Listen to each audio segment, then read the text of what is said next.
연애때입니다. 오늘은 저의 인생책에 대해서 이야기를 해보려고 하는데요.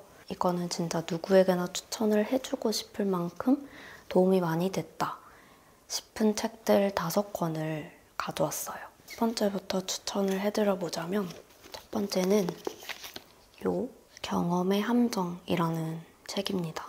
이 경험의 함정이라는 책은 어떤 주장의 근거에 대해서 물을 때 그거 내가 해봤어 라는 말이 근거에 대한 질문을 종결시키기도 하잖아요. 그 경험이라고 하는 것을 절대적인 지표 혹은 정답이라고 생각하기가 쉬운데 그러한 경험이라는 것이 어떤 함정이 있는지, 한정된 경험이 어떻게 그럴싸한 이야기를 만들어내는지 그런 것들을 담은 책입니다.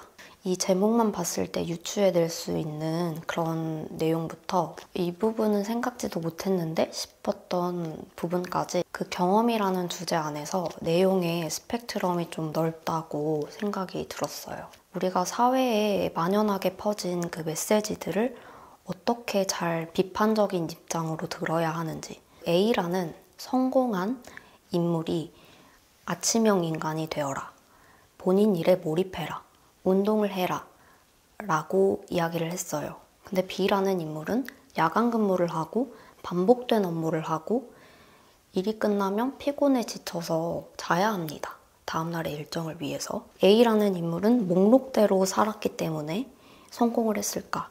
아니면 성공을 했기 때문에 목록대로 살 수가 있었을까? 이게 요인인지 결과인지 우리는 분명하게 구분을 할 필요가 있다 라고 이야기를 하는 부분이 있거든요. 그래서 어쩌면 많은 부분이 원인이 아닌 결과일 수 있다. 그리고 여기서의 성공 또한 어떤 것을 성공으로 정의할 것인가, 어떤 가치를 중점에 두느냐에 따라서 누군가에게는 성공일 수 있고 누군가에게는 아닐 수 있다는 거죠. 타인의 성공 경험담을 전적으로 믿으면 안 되는 이유에 대해서 이야기를 합니다.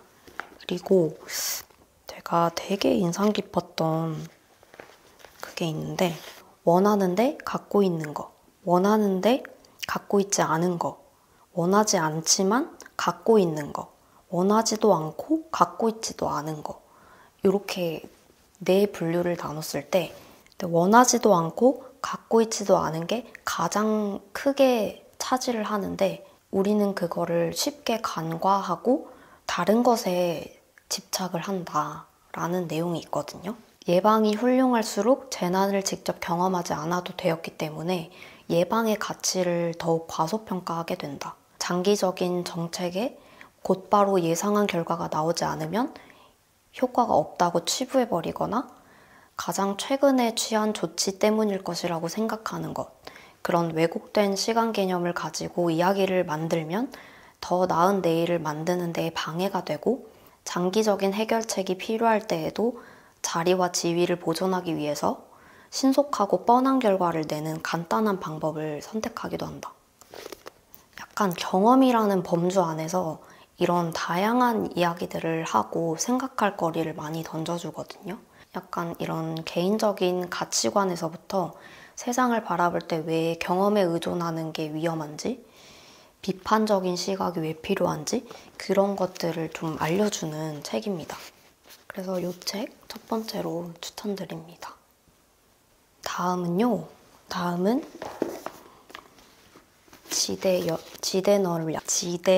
지대널약. 다음은 지대널약. 요거 추천드리고 싶은데 아주 유명한 책이죠. 다양한 분야의 지식을 넓고 얕게 알려주는 그런 입문서 같은 책이고 토대를 잘 다질 수 있도록 도와주는 책입니다. 그러니까 나의 관심 분야를 새로 발견하고 호기심을 딱 건드려주는 그런 책인데요. 시리즈가 있는데 저는 이 두 번째 철학, 과학, 예술, 종교, 신비 이 파트의 내용을 좀 더 좋아해가지고 이걸 재밌게 읽었어요. 저는 이 책을 읽으면서 니체의 영혼회귀 사상이 되게 인상 깊었거든요. 약간 간략하게 이야기를 해보자면 영혼회귀에 따르면 죽음 이후에는 새로운 삶이 아닌 내가 살아왔던 삶을 정확히 다시 반복하게 된다. 시간과 공간의 변화 없이 정확하게 동일한 삶의 영원한 반복이 영원회귀이다. 그러니까 내가 죽으면 이 삶이 계속 영원히 반복이 된다는 거죠. 이게 되게 끔찍하게 들리기도 하잖아요. 이 삶이 영원히 계속 이 순간이 반복된다니. 그런데 그러니까 지금 이 순간 우리는 행복해야 한다는 거죠. 내가 만약에 이 순간이 고통스럽다면 이 고통이 영원히 반복될 거고, 지금 이 순간 내가 행복하다면 행복이 영원히 반복될 거니까. 그래서 니체의 영원회귀 사상이 굉장히 저는 인상이 깊었는데, 이 책을 읽으면서 뭔가 취향이 생기기도 하고 좀 더 알고 싶어지는 게 생기기도 하고 그렇더라고요. 뭔가 머리에 집어넣는 것 같은 책이나 다양한 분야를 좀 읽어보고 싶은데 나의 관심 분야를 딱히 모르겠다 할 때 이 책을 읽어보시길 추천드립니다. 시리즈가 많은데 제가 읽어봤을 때는 순서는 크게 상관이 없어서 조금 더 관심이 있는 분야 먼저 읽으면 좀 더 재밌게 읽을 수 있지 않을까 싶습니다. 다음은 에세이 2권을 추천을 해드리고 싶은데, 저는 개인적으로 괜찮아 이런 느낌의 에세이는 좋아하지 않거든요. 이 지금 추천해드릴 2권 모두 약간 말랑하고 따뜻하고 그런 위로의 에세이 느낌보다는 성찰과 지침, 그런 느낌이 강한 에세이예요. 그래서 첫 번째는 소노 아야코님의 약간의 거리를 둔다 라는 에세이입니다. 보면은 이런 짤막한 기록을 엮은 거라 이렇게 술술 읽을 수 있는 그런 책인데요. 제가 이 책을 대학교 졸업할 무렵에 읽었었는데, 그때 당시에 제가 대단히 병적으로 불안하고 우울하고 그런 것은 아니었습니다만, 그 무렵에 누구나처럼 이렇게 생각이 많던 그런 시기였어요. 근데 그때 이 책을 읽고 약간 제 나름의 정답을 찾고 해방감을 느끼게 한 그런 책입니다. 이 책은 막 밑줄을 그으면서 읽었었는데, 제가 좋아하는 구절을 좀 읽어드리자면, 나는 어려서부터 단념을 잘하는 아이였는데 순순히 결과를 인정하는 게 중점은 아니다. 소원이 이루어지지 않았다는 결과에서 신의 깊은 배려를 찾아내는 것, 여기까지 생각할 수 있느냐가 중요하다. 만에 하나 노력에는 반드시 성과가 있다는 진리가 세상을 지배한다면 우리의 삶은 경박해질 것이다. 특히 나 같은 사람은 성공 앞에서는 내가 노력한 덕분이라며 터무니없이 우쭐대다가도 작은 실패에 금방이라도 파멸할 것처럼 스스로를 원망하게 됐는지도 모른다. 내겐 노력이 꼭 결과로 이어지는 것은 아니라는 이 기막힌 현실이 구원이다. 변명이 가능해지기 때문이다. 노력과 성공의 불분명한 인과관계 속에서 세계는 내가 살아가기에 조금은 부드러운 곳이 되었다. 노력은 부질없는 거니까 노력하지 않아도 된다로 자칫 오해의 소지가 있을 수도 있다는 생각이 들기도 하는데요. 그러니까 노력과 성과는 분명한 인간관계가 아니라 모호한 것이기 때문에 실패에 너무 매몰되지 말고, 반대로 성공을 했다고 해서 너무 으스대지도 말고 그 과정 안에서 의미를 찾으라는 메시지라고 생각하거든요. 저는 20대 중반 이후로 약간 두 개의 인생관이 코어처럼 주축으로 있는데, 첫 번째가 모든 것에는 이유가 있다. 두 번째는 어차피 내가 가보지 않은 길의 결말은 나는 모른다 입니다. 모든 것에는 이유가 있다. 그러니까 어떤 일이 잘못되었거나 누군가 나를 등졌을 때 이것 또한 이유가 있겠구나 라고 생각을 합니다. 이게 자기 합리화하는 회피적인 생각이 아니라 그거랑은 좀 다른데요. 이 경험이 나한테 뭘 가르치려고 했나? 그래서 다음에 있을 일에 어떤 영향을 줄 것인가? 그러니까 나를 발전시킬 수 있는 자양분의 의미로 이렇게 회로를 돌립니다. 그러면 마냥 나쁜 일은 없게 되고 이 모든 일은 전부 다 고정된 결과값이 아니라 과정인 거죠. 두 번째, 어차피 내가 가보지 않은 길의 결말은 나는 모른다. 이거는 어느 순간 뭔가 머릿속에 스위치처럼 탁 켜진 그런 심플한 진리였는데, 선택에 있어서 어차피 나는 한 가지 길밖에 갈 수가 없고 다른 선택을 했을 때 나의 삶은 내가 영원히 경험할 일이 없기 때문에 비교할 수가 없다는 거. 이 단순한 진리가 피부로 탁 와닿은 순간에 뭔가 삶이 되게 심플하고 명료해졌어요. 아, 나는 지금을 베스트라고 생각하면 그렇다고 생각하기만 하면 베스트인 거구나. 이것도 약간 오해의 소지가 있을 것 같아서 말을 좀 덧붙여 보자면, 아무렇게나 선택하고 합리화를 하세요 라는 의미는 아니거든요. 저는 기질적으로 생각이 많고 불안도가 높아서 이것이 제가 찾은 저의 균형점이에요. 내가 선택한 것이 최선이다 라는 것이 완성이 되려면 나만큼 내일에 고민하는 사람은 없고, 그러니까 분명히 최선의 선택을 한 것이다, 따라와 줘야 된다고 생각하거든요. 그래서 충분히 고민을 해야 나의 선택에 대한 신뢰가 생기는 것이라고 생각합니다. 책 이야기로 돌아와서 긍정적인 인생관을 좀 다져주고 불안과 우울에 젖어있던 저를 이렇게 빛으로 끄집어내준 그런 책입니다. 이게 어려운 책도 아니고 되게 흔한 내용일 수도 있는데요. 방금 제가 했던 이야기도 그렇고 세상에 의미 없는 일은 없고 다 마음먹기에 따라 달려있다, 이게 일맥상통한 이야기일 텐데 진짜 정말로 발에 채일 만큼 엄청 흔한 이야기잖아요. 근데 진짜 그렇네, 이렇게 체감하지 않으면 내가 모르고 있는 이야기랑 같은 것 같아요. 물론 저 또한 그 전부터 많이 들어온 고루한 이야기였지만 나의 일에 대입을 시켜서 계속 생각을 하다 보니 어느 순간 문이 열리면서 스위치가 딱 켜지는 것 같은 그런 가치관이 딱 생기는 순간이 오더라고요.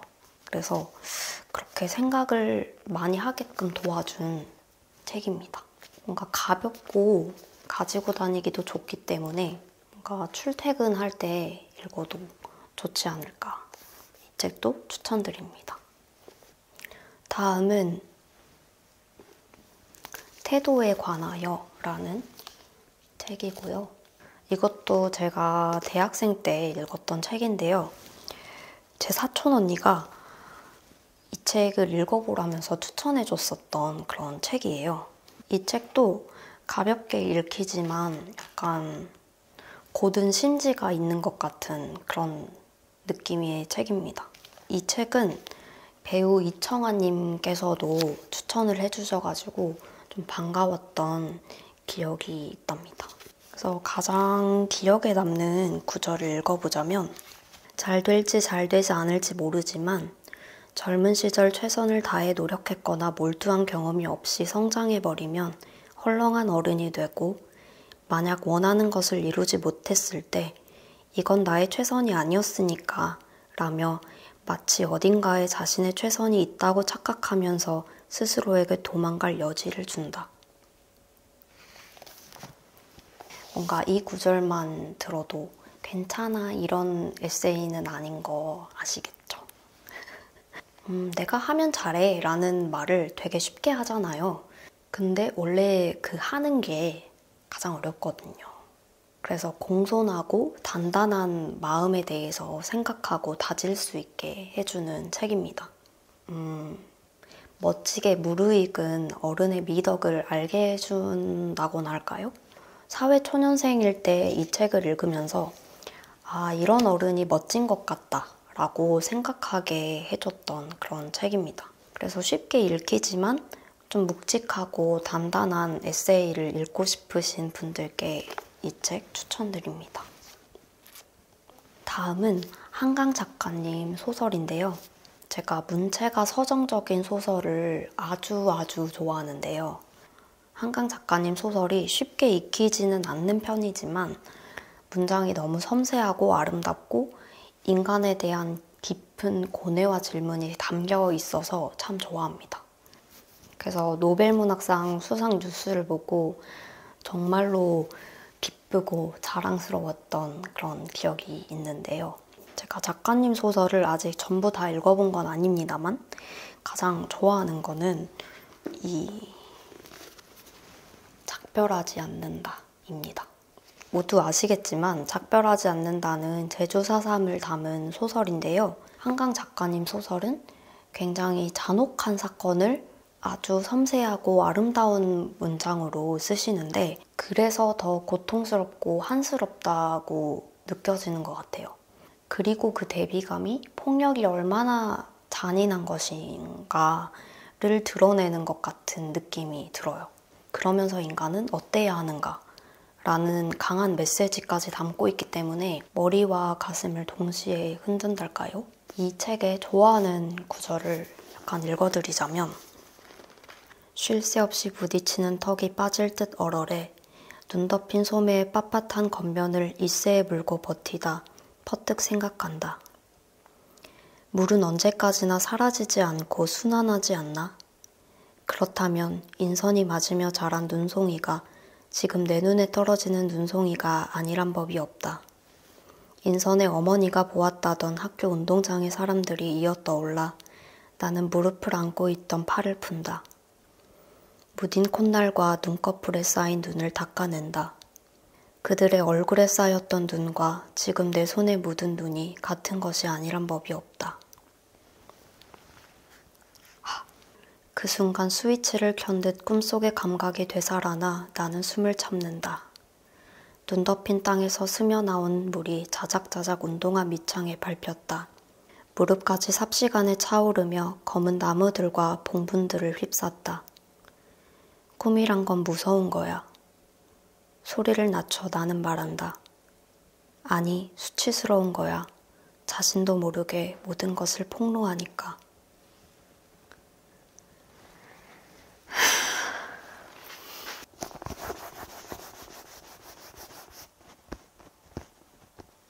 혹시라도 한강 작가님의 책을 아직 안 읽어보셨다면 이 작별하지 않는다가 소년이 온다와 약간 이어지는 부분이 있기 때문에 소년이 온다, 작별하지 않는다, 그리고 노벨상을 수상한 채식주의자 순으로 읽어보시면 어떨까 추천드립니다. 그리고 저와 취향이 맞으셔가지고 좀 시적인 문장 자체를 음미하고 싶다, 그런 걸 참 좋아한다 하신다면은 요 시집, 한강 작가님의 시집 또는 흰, 요 책 추천드립니다. 그래서 오늘은 저의 인생에 정말로 도움을 많이 받았던, 그리고 정말로 제가 좋아하는 인생 책들을 좀 소개해드렸는데요. 제가 시험 공부를 한다고 근래에 책을 좀 못 읽었는데 올해부터는 다시 책을 좀 읽어보자 하고 소소한 다짐을 했습니다. 또 추천해드리고 싶은 좋은 책이 있다면 또 찍어보도록 하겠습니다.